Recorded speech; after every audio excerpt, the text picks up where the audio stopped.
పరిశ్రమల కారిడార్లు, ప్రత్యేక ఆర్థిక మండళ్ల అభివృద్ధి మరిన్ని పెట్టుబడులను ఆకర్షించి ఉద్యోగ అవకాశాలను పెంపొందించడానికి తోడ్పడతాయి.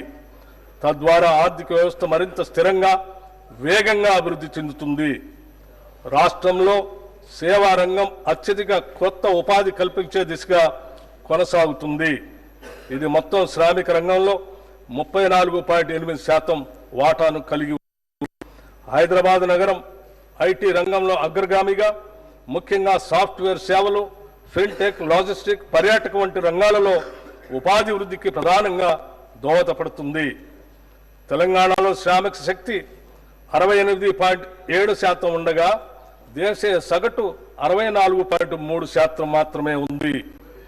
దీనిలో మహిళల ఉపాధి శాతం 52.7% ఉండగా ఇది దేశ సగటు 45.2% కంటే అధికం.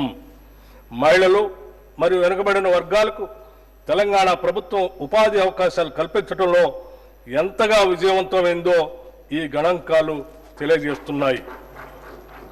రాష్ట్ర ప్రభుత్వం 16వ ఆర్థిక సంఘానికి సమగ్ర నివేదికను సమర్పించింది.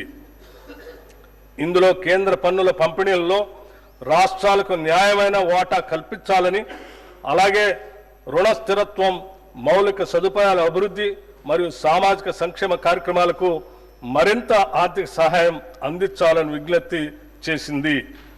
కేంద్ర ప్రభుత్వం విధిస్తున్న సెస్సులు, అదనపు ఛార్జీల వల్ల రాష్ట్రాలకు వస్తున్న ఆదాయం గణనీయంగా తగ్గుతుంది అన్న విషయాన్ని కమిషన్కు వివరించాం.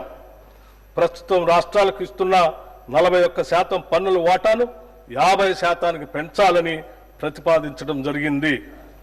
తెలంగాణతో సహా దక్షిణాది రాష్ట్రాలకు పన్నుల పంపిణీలో తగ్గుతున్న వాటాపై ప్రభుత్వం ఆందోళన వ్యక్తం చేసింది. తెలంగాణ 14వ ఆర్థిక సంఘం ద్వారా 2.437% నిధులు పంపిణీ జరిగితే 15వ ఆర్థిక సంఘం కాలంలో ఇది కేవలం 2.102% తగ్గింది.